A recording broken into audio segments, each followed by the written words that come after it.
Hello again, Steve here with a little bit of a talk this evening, a little bit of a chat, a little bit of a ramble. 2 words. See, what often happens with me during the day is I carry my little notebook for when I'm doing handyman work. I need notes to jot down dimensions, measurements, whatnot. But then what I do is I flip the notebook around and I write in the back little ideas on things I might want to talk about. A lot of times they don't get talked about, but hey. What came across my mind a couple of times today, or at least once, was first of all the word entropy. Actually, that came about a few days ago and I wrote it down. And then I wrote my office / Ottawa / Washington. I don't know. We'll see what those come up, what we can come up with those. The next one was eschew. Eschew. I've heard this word a few times and never used it much. But, you know, the funny thing of it is, English has got to be one of the craziest languages in some ways. Spelling, it drives me nuts. I've always been terrible at spelling. And I think a lot of it has to do with I have this lack of patience for stupidity. I mean, at least what appears to be stupid for me. Lots of things that I do are probably stupid, so I should be frustrated at myself much of the time, right? But why the hell do we spell things the way we spell them? It's like any other language adopts a word. If they adopt a word from another language, they spell it their way. Spanish, for example, you know how they say football? Futbal. Futbal. Because they don't say football. Those vowel sounds don't exist. But the closest to foot is foot in Spanish. The closest to ball is bal. You know how they spell it?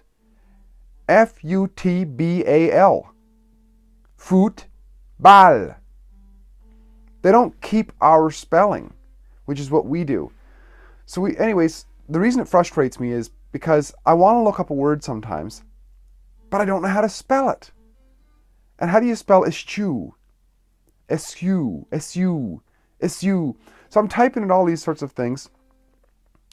Finally, I had to ask my daughter, who seems to know. She can just spell like unbelievable. She came in like second in her elementary school spelling bee a couple times. Maybe it was first, I'm not sure. But just amazing speller. Oh, you mean eschew?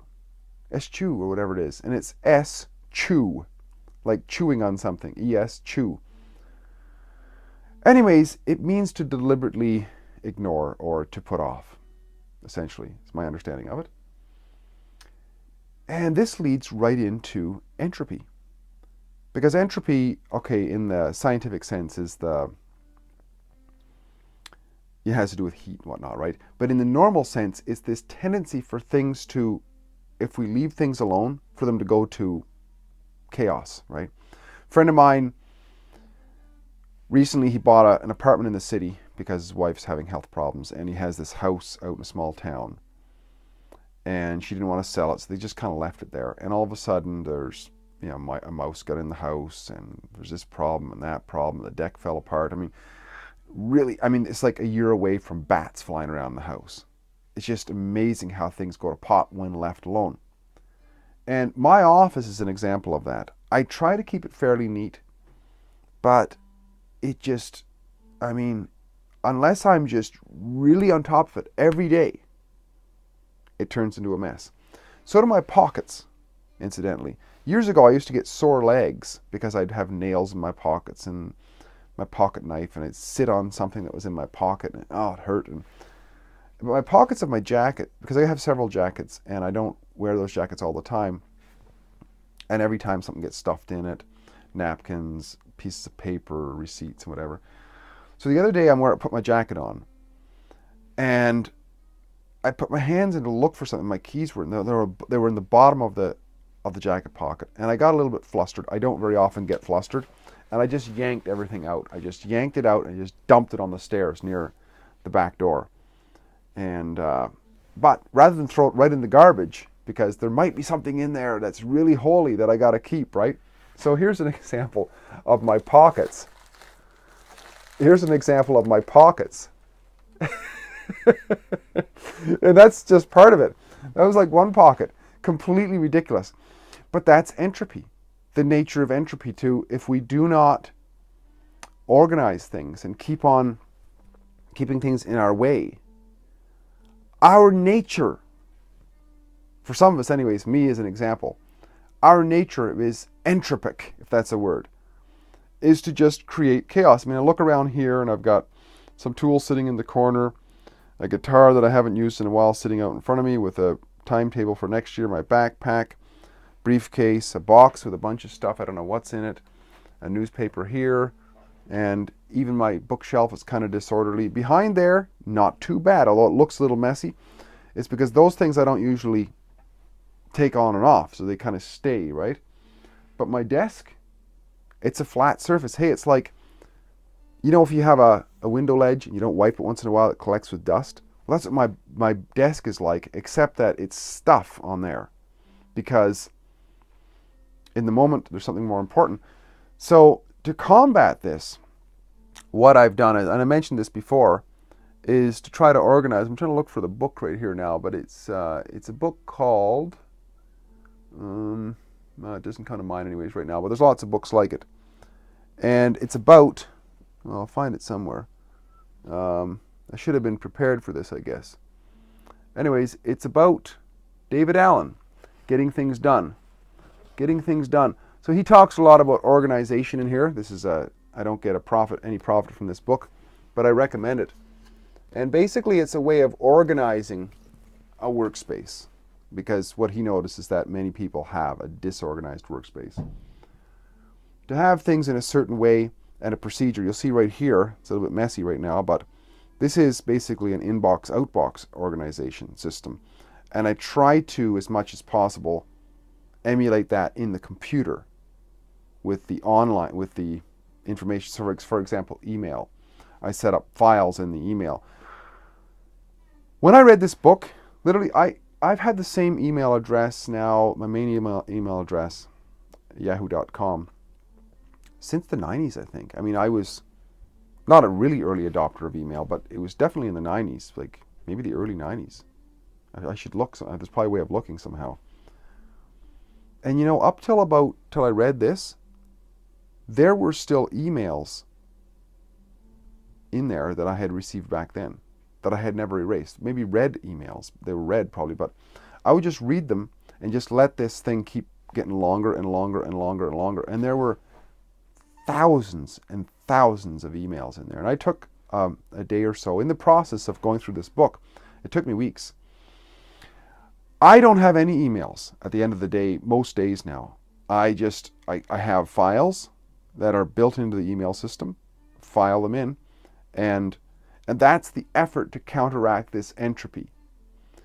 Because if I eschew that importance of organizing, then things just slow down. It's like a computer, right? That's has too many windows open, has too many programs running. All of a sudden, it's just slow. It's slow to get things done. But I constantly see things that got to get done, and this is an Inner Genie sort of a lesson for me, a life lesson, Inner Genie life lesson, which is that I do have the ability, and I would say that most people do. I would say that everybody has the opportunity or the capability of improving their organization. It would create more effectiveness in life, right? But for example, the other day I went looking for a password because I've over the years signed up to so many different things, and this was a meetup password, meetup.com, because I run a meetup.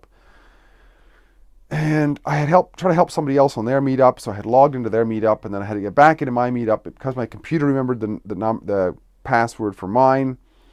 You know, I couldn't get back into mine, so I went looking for it, and I have, you know, maybe 100 passwords by now, and they're not the most organized in how to find them. So look through and then look through again, then look through again. Then finally when I find it, type it in. It doesn't work for some reason. That's what I find too. A lot of times when I find passwords, I don't know how the computer remembered them, but when I type them in, they don't work. I'm just, supposed to be a capital here or something like that. And it's just the nature. It's one of those challenges in life. It's like weeds in the garden, man. Like you pull them out once and you got to come and visit them again. But I think this is I think that's nature's way of strengthening us, right? It's nature's way of saying, hey, dude, keep on your game. Like you went to the gym this week, you might have to go in a few more days. Or you know, or you want to get good at something. You don't just practice once, you got to do it again. And this entropy keeps us on our game because nature is constantly fucking with us. It's constantly messing with us. And by nature I mean our own nature within us to be lazy. I know I have this lazy streak for sure. At the end of the day, just drop everything. I got papers on the floor that I'm supposed to run through the shredder, but I didn't run them through the shredder. So now there's like 6 or 7 pages, and all I got to do is run them through the shredder, but the damn things are still sitting there. So it's an interesting challenge. It's an interesting thing to talk about, and it's one of those things that creates friction on our path, right? On our path of success in life. There's all these distractions, but there's also all this stuff. It's like slushy snow that we put in front of us based on our allowance of entropy to creep in and our allowance of entropy just to be there and not dealing with in eschewing these responsibilities of being a little bit more organized and sweeping the path ahead of us to make sure that things are in order and we can keep going. I don't know. Hope this was helpful. The words eschew and entropy. Important words, I think. Important words to understand as their effect on our lives and the tendencies that they can have within. Great chatting. Talk again soon. Bye for now.